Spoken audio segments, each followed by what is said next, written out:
Yes, I was muted. So that was fantastic. That I was muted. And so, yeah, that's a great start. Let's just go ahead and bring on our panel. We got Dan Bettenhausen, Matt Thomas, and Joseph Burrows. So is my foot so far deep down my throat that I'm going to shit it out right now? No, you're good. So, yeah, that didn't go the way I hoped, but it is what it is. Fellas, how's it going on this Friday evening? Going pretty good. Well. Doing well. Swell. Yeah, even Superman makes mistakes, but been looking for an excuse to display this thing I made for a cosplay and never used it for. What does that stand for? That S. Hope. S stands for hope. Well, everyone, thanks for tuning in here. We're gonna just kind of discuss this pilot of the new CW superhero DC show, Superman and Lois, which this Superman character was introduced in Supergirl Season 2, played by Tyler Hoechlin. First time that I saw him play on Supergirl, I was like, all right, he's actually not that bad. He's pretty good. I love Tom Welling. I know technically he didn't play Superman on Smallville, but the last few seasons he basically was Superman without Superman. Yeah, he was Superman without the suit. So, and he played a retired Superman in yes. Let's not talk about that shit show that's Crisis. I'm sorry. I mean, we could just call him the Red Blue Blur. Go back to that. No. I mean, we can talk about it if we want to have Max go on a rant. Speaking of Maxwell Haddad, thanks for what's up, being Maxwell? In the chat. Appreciate it as always, my dude. Just guys, general thoughts on how the pilot was. I didn't have a lot of expectations going in, and because of that, I was very pleasantly surprised with this pilot.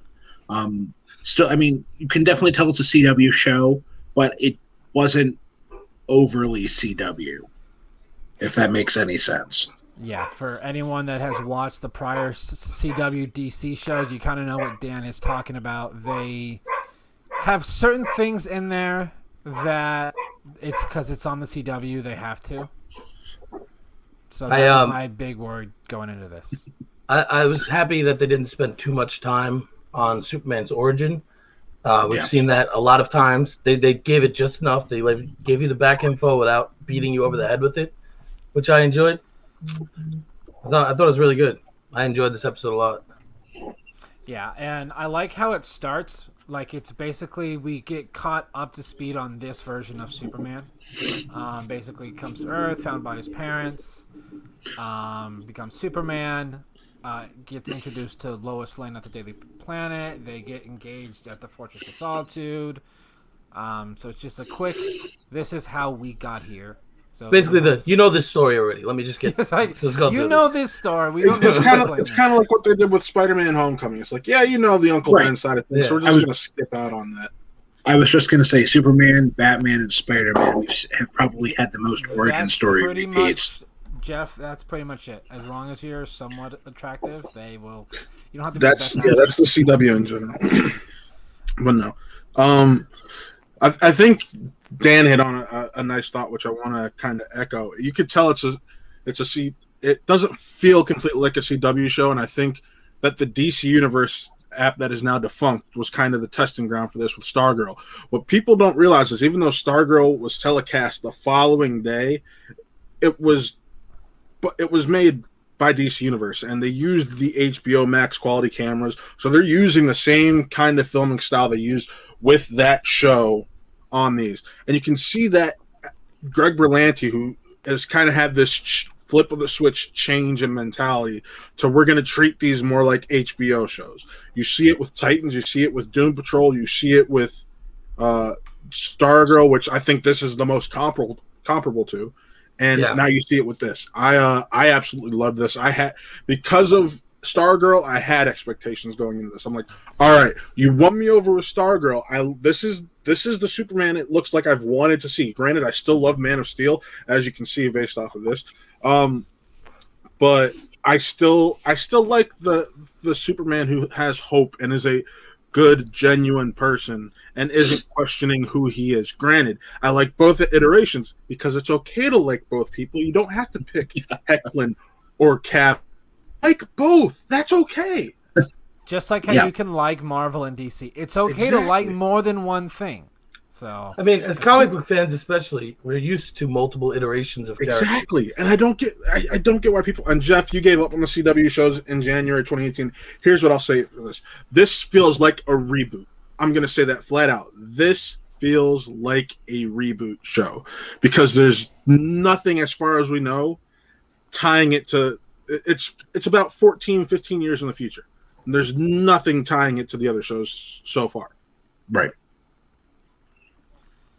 Yeah. So, what were some of y'all's favorite moments from this episode in particular?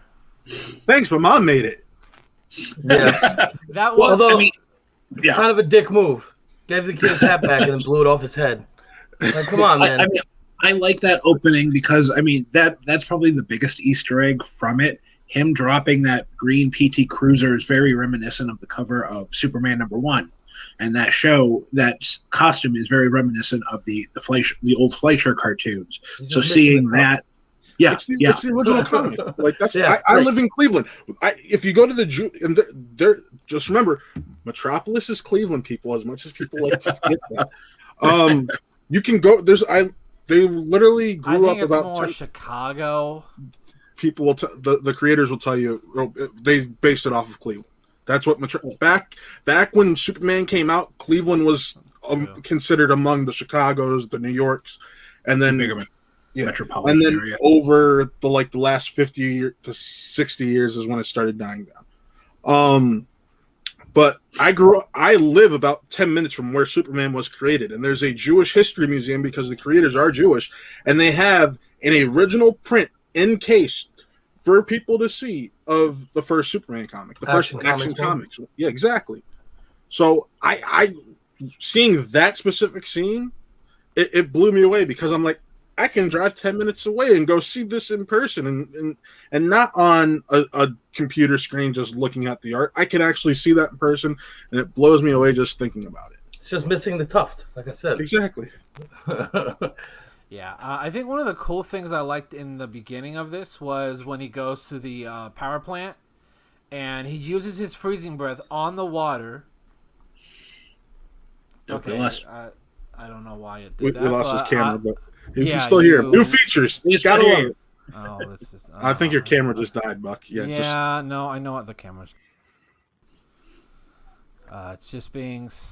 This is the computer. Yep, I'm gonna have to do this. Okay, we're gonna do it this way. All right. No. I like how he uses his freezing breath, on the water to make a massive ice cube to try and cool it down. Yes. Yeah. Yes, that was a cool moment. Very, very Superman. I mean, I'm glad we got Superman being Superman. Quickly. And it wasn't just to cool it down either. He had to refill the water that was lost from the crack. Because my original thought was, why didn't he just blow on the water in the thing? And I was like, oh, wait, he had to refill it. That's why. Another little Easter egg was at Hudson Nuclear Power Plant. Yeah, that is where Firestorm was created. Was Hudson Nuclear Plant. Did you see the Easter egg with all the names for the doctors and whatnot for the mom? There was appointment with Dr. Schuster, Siegel, and Reeves. So I was just like, hey. Yeah. And Dr. Fry was also, who was on the phone, was also, I think, the doctor in the original Donner film. Dr. Donner was one of the doctors, too. Yes, Dr. Donner, yes. It was good. I like the fact that you didn't see what was going on. They didn't show you the threat at first. They kind of just let you sit with the fact that there was nuclear. And they talked about the one before that, let you know it was a pattern. Mm-hmm. They led you into it.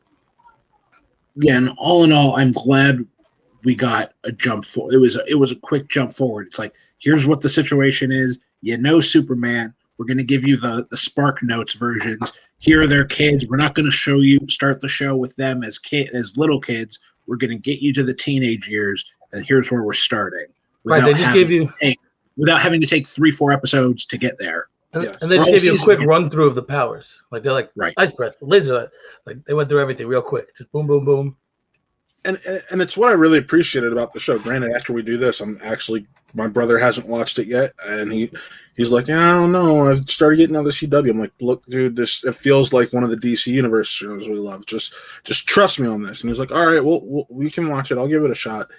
And I'll say this. So funny enough, I had an opportunity to interview Tyler Hoechlin last year that got canceled. Oh man. It was at World Cleveland. I still ended up meeting him, and I said hi. My girlfriend and I, we took my godson with me one day, and he was hungry, and she was feeling rough. And there was a Starbucks in the convention center, so we went over to there, and lo and behold, who's sitting there besides Tyler Hoechlin and the guy who played his uncle in Teen Wolf? So I said hi, and I'm like, I hope you get your own show. And 1 week later, Superman and Lois was announced. No, I think he's just touching on that. Oh no, we lost. he accidentally hit stop cam. I think Tyler Hoechlin's a great Superman, at least from what we've seen so far, and then from this pilot.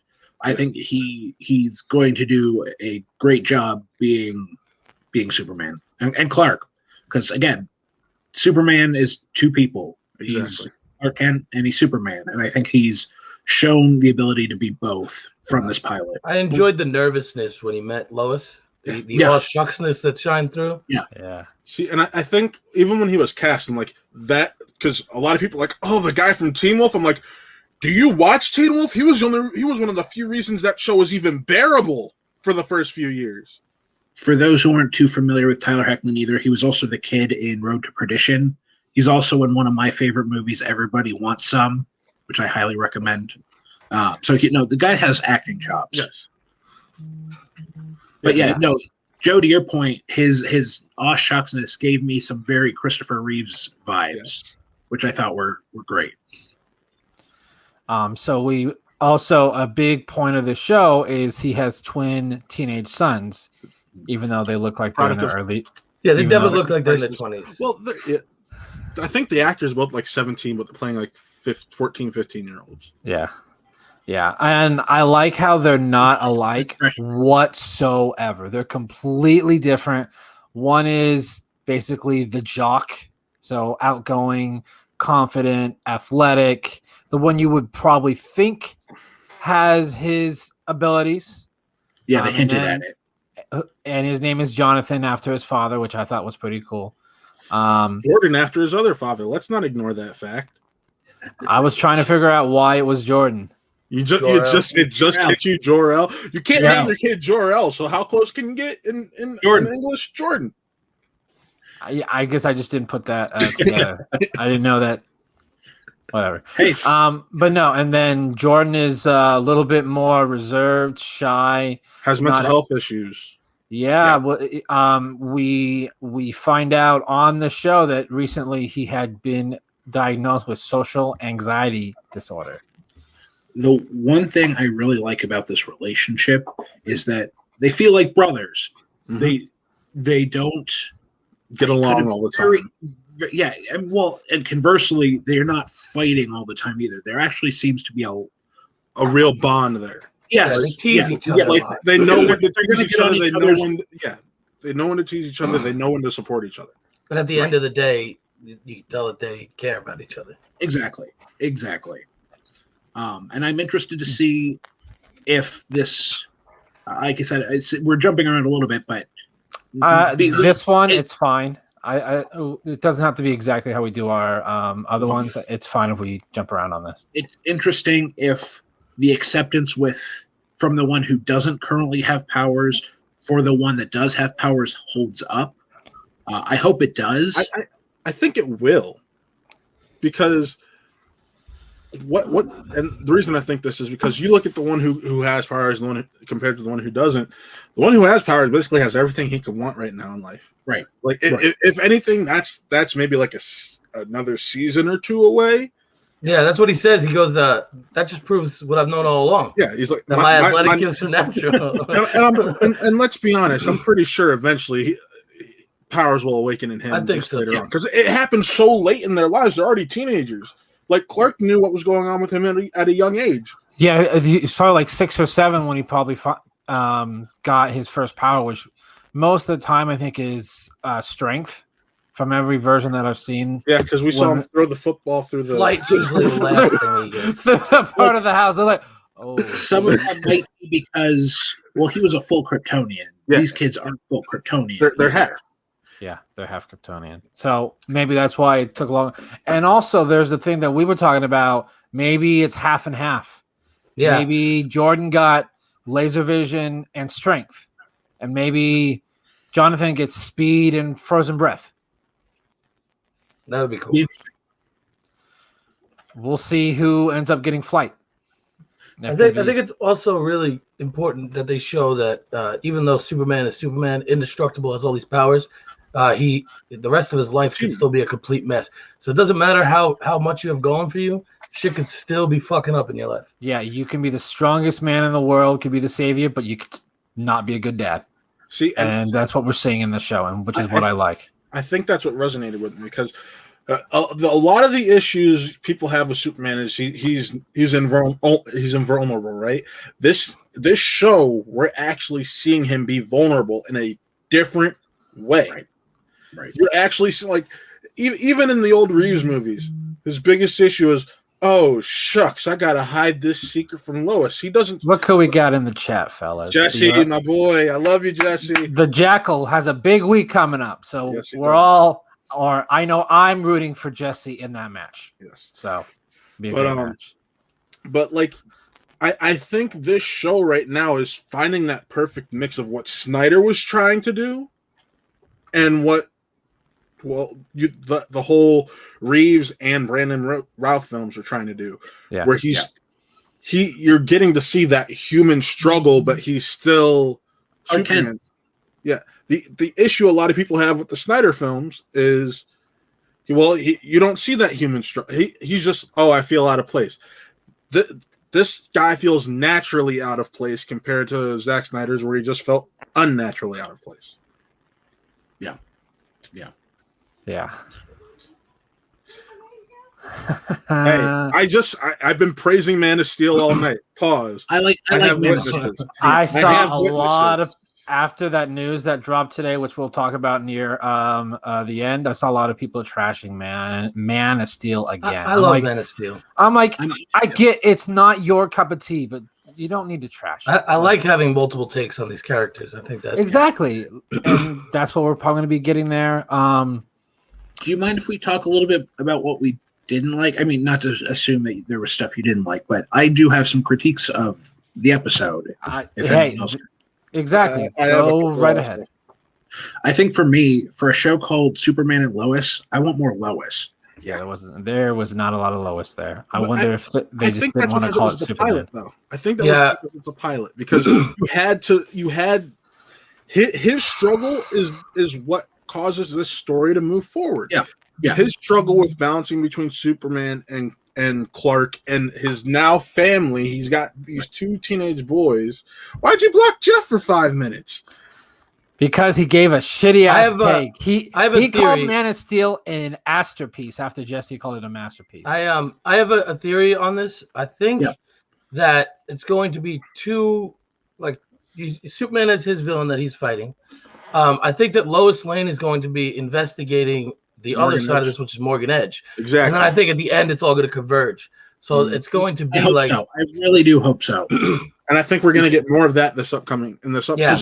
Arguably, Lois Lane is in the DC universe the most formidable non-superhero. Yeah. And I love the actress who plays her, Bitsy Tulloch. Which, by the way, did you see we're getting a pop figure of her finally today? Are we? Yeah, from the Zack Snyder black and white. She looks like Margot Kidder, and I'm like, wow. She does have, I can see that.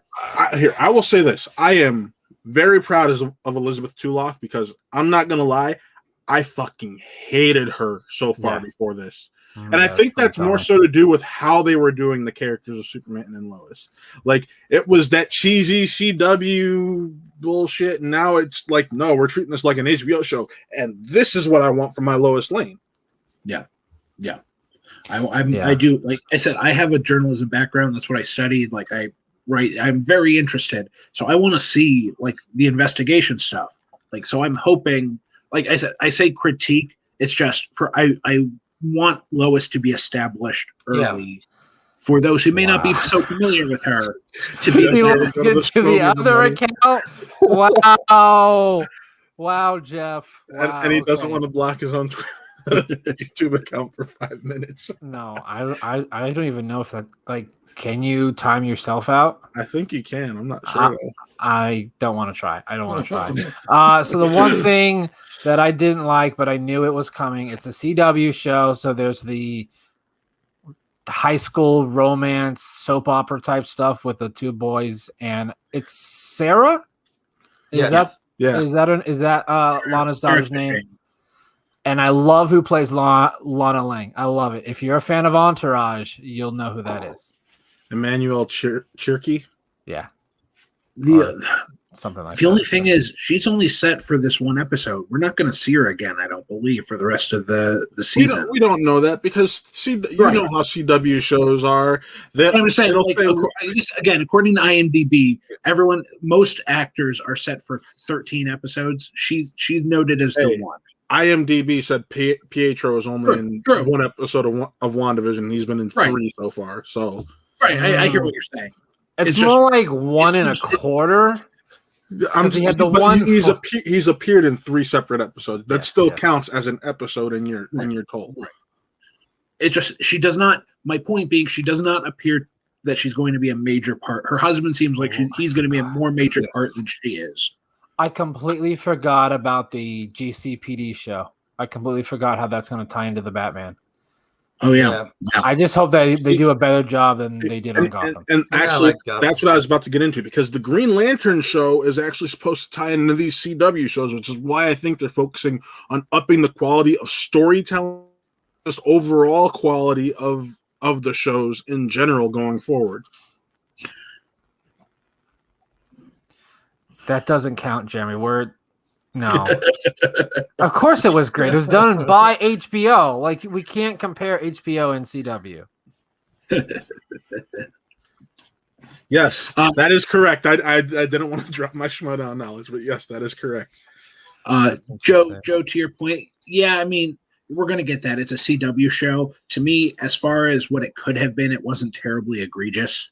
Yeah, I didn't like the fact that they just had the boyfriend, like the whole kissing, the way that went down. Right. That was a little bit much to me. Like, oh, suddenly there's a brawl. Like, I think they could have done it better. But that's a high school cliche. When you're telling stories featuring high school kids and one happens to be in a relationship, like, you're gonna get that. Especially, it always happens. Look at Karate Kid. What's the first thing that happens when he's at a bonfire? He and Johnny get into it.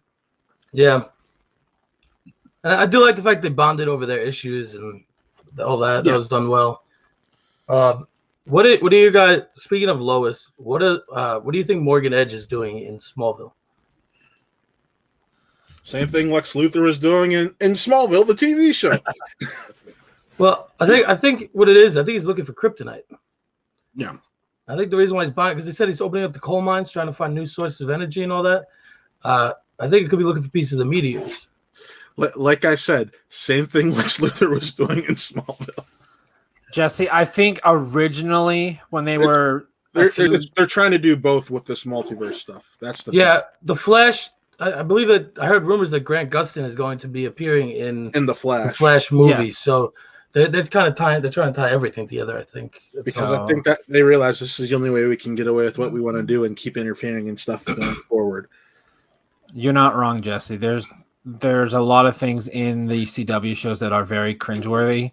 And that's why the show was a breath of fresh air. If you want to watch these CW shows, I suggest Arrow seasons 1 and 2, Flash seasons 1 and 2. I'd say every odd number Arrow season is good. Every even number. Season 3 is not that good. Arrow's like stopped after season 2, took like 3 or 4 years to get back, finished out strong. Yeah, like for Arrow 1, 2, 5, and whatever the final one. I can't remember if that's 7 or 8. No, 8. It's 8. It's okay, 1, 2, 5, 7, 8 is what I'd say for Arrow. The last part of 7. I don't like the first half of 7. Fair. So, but no. What? I'm just trying to think through the episode. I didn't really write notes down for this one because I only watched it the one time. I got tons. Well, and also, wait, no. The very end, we see Superman fighting a man in basically a suit. And we're all wondering, who is this? How does he know so much about him? The end credits scene. Before you go into the reveal, I really like the fact that they juxtaposed the kids fighting with Superman fighting, and they alternated between them. I thought that was I like that. I agree. This is where the show looked a little too CW-ish for me. Yeah, this is the only time I'm like, okay, this looks like CW. The aerial fight. Yes, Ben, me and Dan appreciate it very much. I bet. So, but no, I love how him and his brother weren't really on good terms. But then Jordan starts to get his ass kicked, and Jonathan's there right away, trying to defend his brother. Yeah. So it doesn't matter what they're going through; they will protect each other. You know how many random townies I had a message to find this party? That was so funny. So my favorite tweet from reaction to the show was Jay Washington. He's like, "So Smallville has Uber, cool." Yeah, but no. Going back to that fight, was really interesting. We don't really find out who it is till the very end, where it just says Captain Luthor. And then after doing some research, I think it is Alexander Luthor, so not like the main Lex Luthor, probably like his son or something. Well, Alexander from a Luthor's different Earth. That's Lex Luthor from Earth 3. He's the one that you see in like the video games and things with the giant suit. My other thought on that was that it could be the hero of Lexor storyline, where they go to another planet. Lex kind of helps these people become advanced. Superman leaves them there, comes back, they fight. It's a red sun, so Superman is weaker because they go there so they can fight one-on-one in fairness without Superman having the advantage.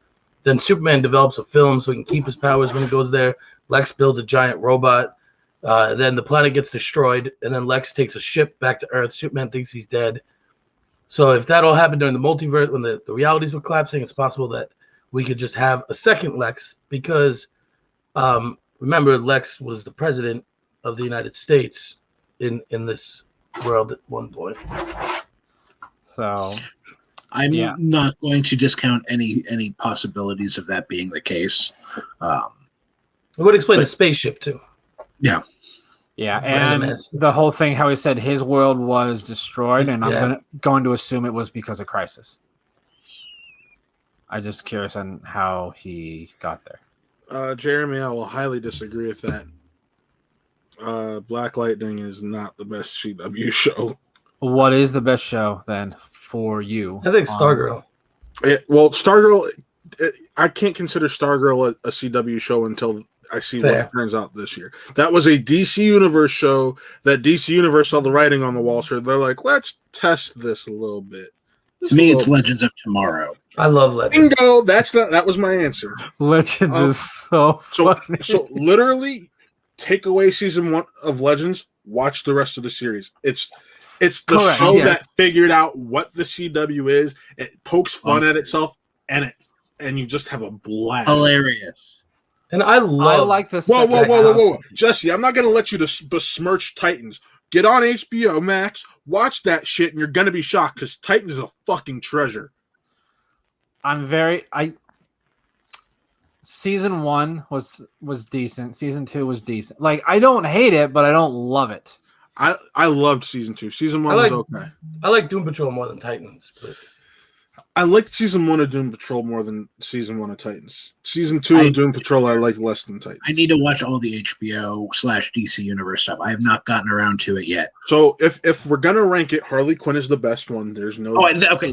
Same I did watch Harley Quinn the animated series. You can go back and forth on Doom Patrol and Titans, and Stargirl is way better than people give it credit for. My biggest thing was when they announced it was going to be moving to CW full time before DC Universe was canceled. I was literally like, no, because I thought it was going to turn into like CW show. Yeah, and if it's staying like we're getting with Superman, what it seems like we're getting with Superman and Lois, I still have faith. Yeah, I think Stargirl, I might be wrong, but I believe they're going to do it as HBO Max and CW. No, that's gonna be with their summer shows. If Stargirl is during the summer, then yes. But from the announcement they made before the announcement of DC shows being on HBO Max, they said it was going to be a CW show. That was the announcement they made right after the season. They're going to put them on HBO. Yes, Max. that's what they do. Okay. Instead of Netflix. Yeah. How long is season 1 of Stargirl? Like 13 or 14 episodes, if I remember correctly. That's what separates it from other CW shows. In my opinion, when you talk about CW shows, it's 20 plus episodes, and they have so much filler. That's what kills. Luckily, this year we're not getting that. One of the few positives. This one is 16. Yes, this is one of the few positives of the pandemic because they shortened all of their show seasons. Yeah, which I think they need to do. They just needed to do in the first place. Yeah, I would rather them have like 14 that are really good than 22 where you have like a third of them are just filler, just not good because they villain of the week. Yeah, villain of the week. Well, which worked really well for CW shows like Supernatural because it's Jesse, justice for Swamp Thing. I like Swamp Thing. Yeah, I never got into Swamp Thing. Well, that whole situation was just. But Jesse, Swamp Thing probably got canceled before you even got the chance to really watch it because they didn't put it on CW until way after the fact. Well, no, the reason why the show was canceled was because they didn't get the tax credits for filming down there. Well, not only that, the budget was huge and they couldn't agree. There was a lot of behind-the-scenes drama more than just the tax credit. Yeah. So, any other things you guys want to talk about with the pilot? I want more. This is the happiest I've felt watching Superman in a long time.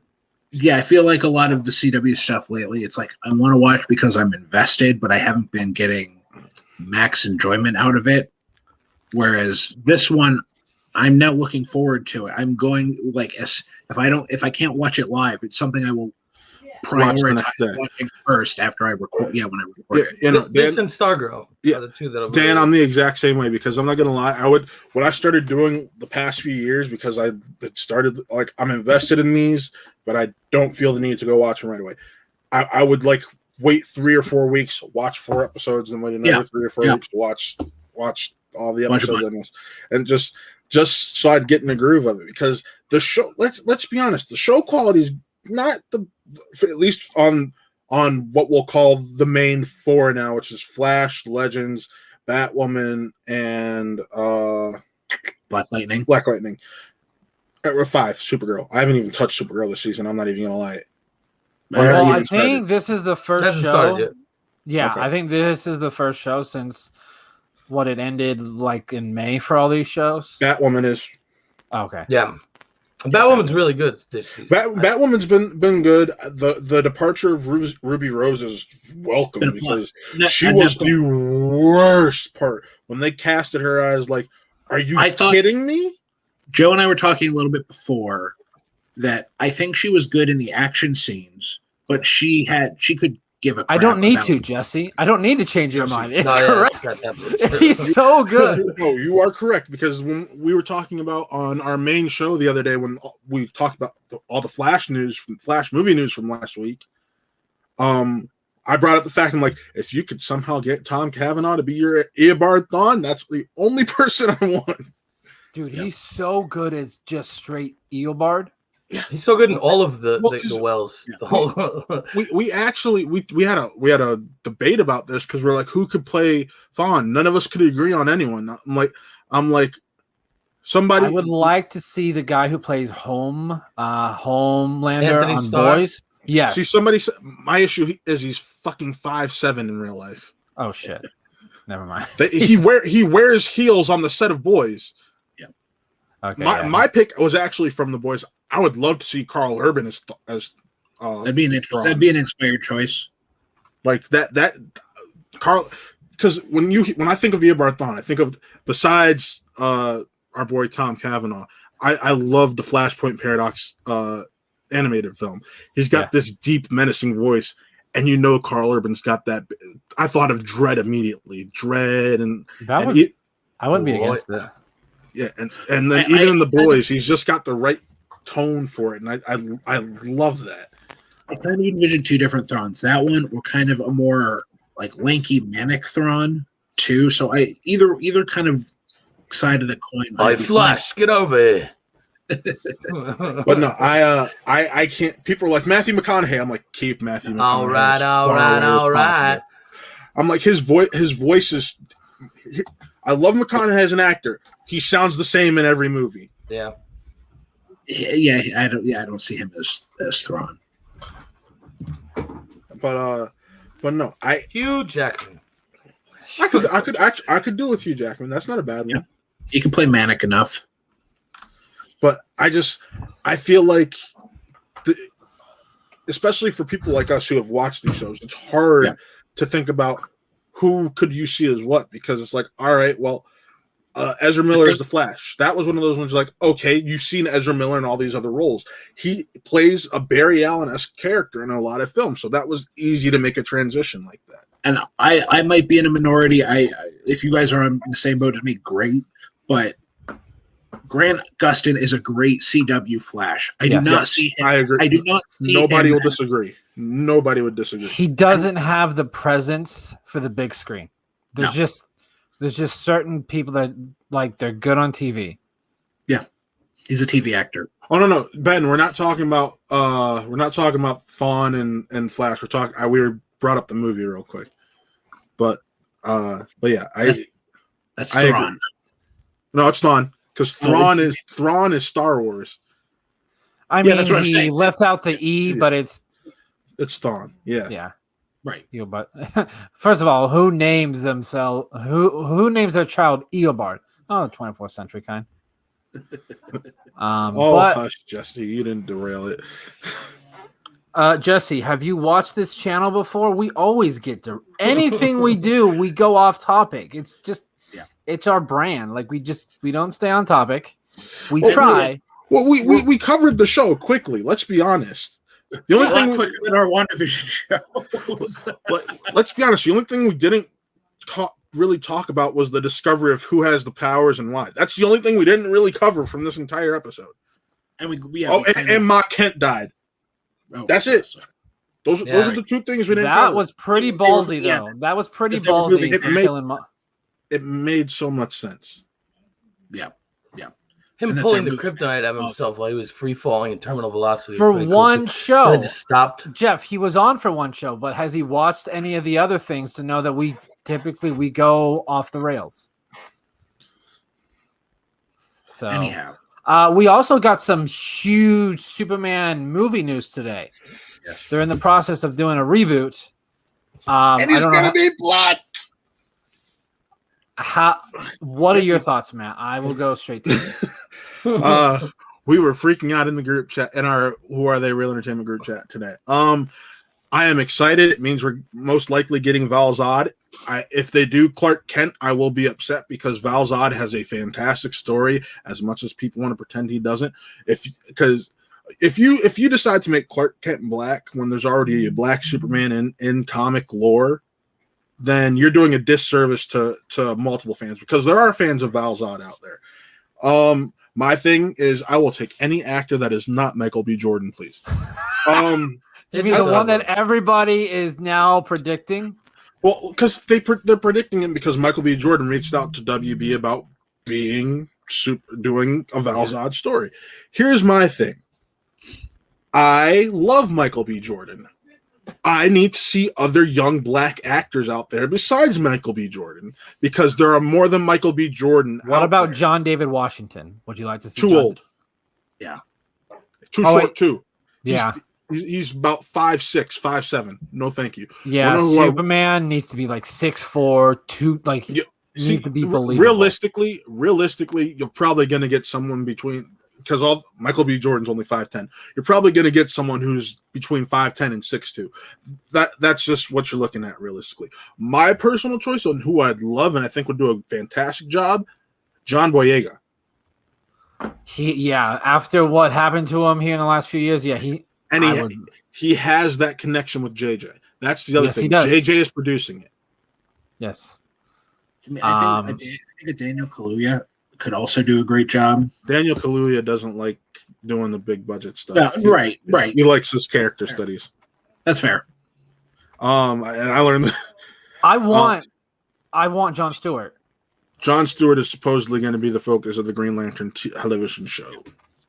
So we'll see. And I don't think we're getting this movie. Did somebody just say Jaden Smith? Can I smack this person? Dan, is your friend just trying to be a troll right now? Yeah, he's trolling a little bit. Okay. No, Ben's a good guy. No, Ben Rayner, Damon Wayans Jr. Yeah, a little bit too old. So what? We're looking late 20s? Mid to late 20s to early 30s. Michael B. Jordan is only 31, if I remember correctly, so he would make sense. But also on the other side, Aldous Hodge. But he's your Hawkman now. Oh shit! Yeah, you're right. So, yeah, like Jesse's saying, you don't need to make these characters that are white black. There are plenty of black superheroes. Jon Stewart. I mean, there's more. I just can't name them. And that's my thing. I'm screaming, give me Val Zod from the rooftops. Anyone but Michael B. Jordan from the rooftops. I got so excited about this because. Will, we were in my group chat for my channel earlier. We did say Jonathan Majors, but he's going to be preoccupied being set up as Kang the Conqueror in the MCU. He'd be fantastic. Like a Corey Hawkins. Corey Hawkins, I could do. I would like Corey Hawkins, but Corey Hawkins would need to bulk up. John Boyega, we've seen already lately, is getting. That's not hard to do. It's different for everybody. Look at Robert Pattinson, who's had issues bulking up. You don't know what the person's body is like. Everybody's metabolism is different. Just got to hit up Khalil and get his training regimen. That's not a bad idea. So I don't think we're getting this movie till earliest 2024. May 2020. Makad Brooks, no, that he's about 40. You need someone in their late 20s to early 30s. Think about this. When Henry Cavill was cast as Superman, he was about 32. Right. And he's about to be... He hasn't even filmed yet. Right. So... And you're looking at putting a character like this in 3 or 4 films. Hopefully. So... You got to go as young as possible. So, I just hope that this isn't one of those movies where... Jeremy... It stays in. They keep working on it, and it never sees the light of day. Yeah. Jeremy, there's a difference though. Kang the Conqueror is supposedly being set up to be the next Thanos. So that's a long-term, huge commitment. You can't have those two huge commitments. One is Superman, and one is Kang. You could. Well, Josh Brolin is doing Cable and Thanos. We don't know if he's doing Cable anymore, and that was for one film. Cable's not confirmed for Deadpool 3, and Thanos is dead now. So so it also depends on how they're going to use Kang. If he's just appearing in movies like Thanos did at the end credits and things for a while, it'd be one thing. But he's supposed to be the major villain in Ant-Man 3, right? Yep, he's supposed to be the major villain and then come back later on. Yeah, so. If we're looking for it makes sense after what they did in Endgame that they would bring in Kang. If we're looking for someone who we know can bulk up, going back to Aldous Hodge's co-star in One Night in Miami, we go with the actor who played Cassius Clay. Was it Gore? Eli Gorey. It's Gorey. Eli Gorey. Yeah, I'm still hoping he gets cast as Muhammad Ali in that TV series. Yeah, he signed on for multiple, but that was pre-Disney acquisition. So who knows? Who knows? Thanos is double dead. He died twice. Fortunately with that, Josh Brolin was a giant purple dude. He wasn't Josh Brolin looking. Cable, and that's a joke in there in a Deadpool I mean, movie. You Kang sound an awful lot like Thanos, Cable. And you're moving Deadpool to the MCU, and I guarantee you, none of those other characters are except for maybe his girlfriend, wife, whatever you want to call her. Guarantee you, none of those other characters will make the movie with him.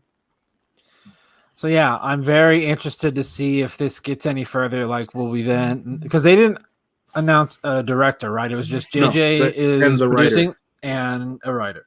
So the writer has done some of the best runs of Black Panther and a recent run of Captain America. If I remember, he's the current writer of Captain America. I've loved the Black Panther run. The Captain America has been a little up and down for me, but still some solid stuff in there. So yeah, I'm very intrigued to see if this goes anywhere, because we hear all the time these movies. Oh, we got a producer and a writer, but it never goes anywhere. Right. So I'm hoping that the fact that this got dropped, that they're close to. Well, I think this is just, with J.J. Abrams now basically taking lead on the DC universe going forward, because we heard the new Constantine television rumors for HBO Max, and how they're trying to get this Constantine is a white blonde haired male, so this one actually does bug me a little bit. They're going for a diverse casting for it.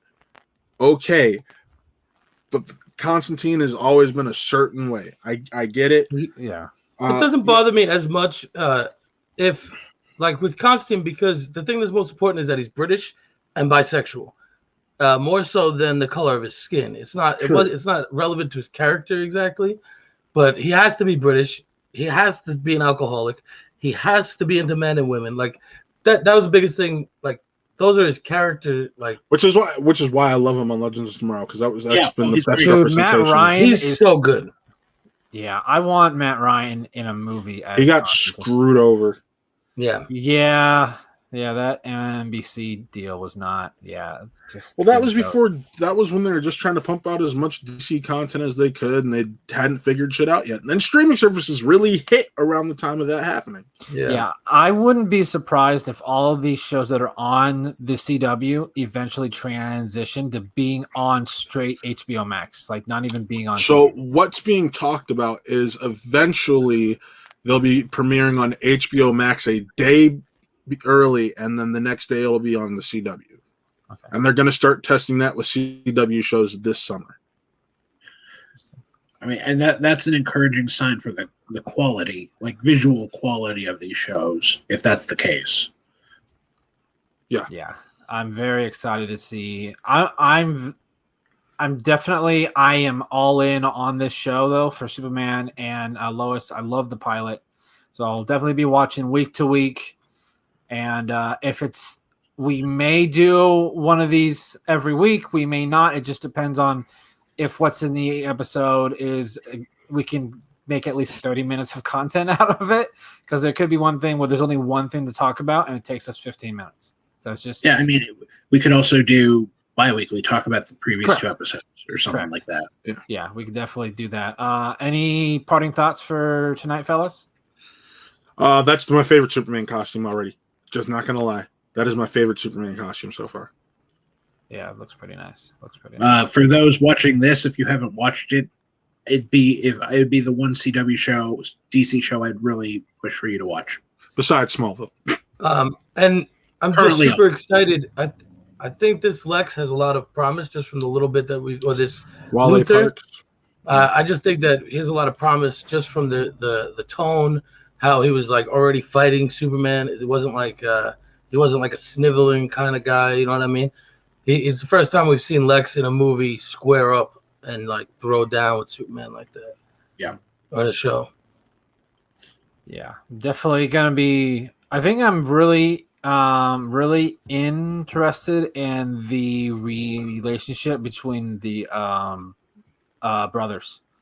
To see if that will be a strained relationship now that Jordan has powers and Jonathan does not. If I'm going to be honest, I think we're more likely to see Jordan go dark than we are. That's what I was thinking, is that they will both get powers, and then Jordan will, just because Jordan is just has a more darker personality, that he could like there something could happen, like he could snap and all of a sudden manipulated, or Although I wonder if the opposite will happen. Like Clark will start spending all his time with Jordan, and then Jonathan starts to get jealous, and then like that's a good thing. That's a distinct possibility. But the way they've just been setting up Jordan so far, it seems like, and it seems very telegraphed that you're going to see a turn on him. Yeah, unless that was a bait and switch for the whole like who had powers thing for this episode. But I'm with you, Matt. Sean Wingblade described it very well. Yep, agreed, 100%. So, yeah, this is on Tuesday nights, 9 Eastern, 8 Central. So if you have access, I mean, if you just wait until the next day, you can watch it free on The CW app. Yep. So you don't necessarily have to have the channel. Joseph, where can everyone find you online? Twitter, Joseph Amboros. Prince Wasn't Promised on YouTube. You know.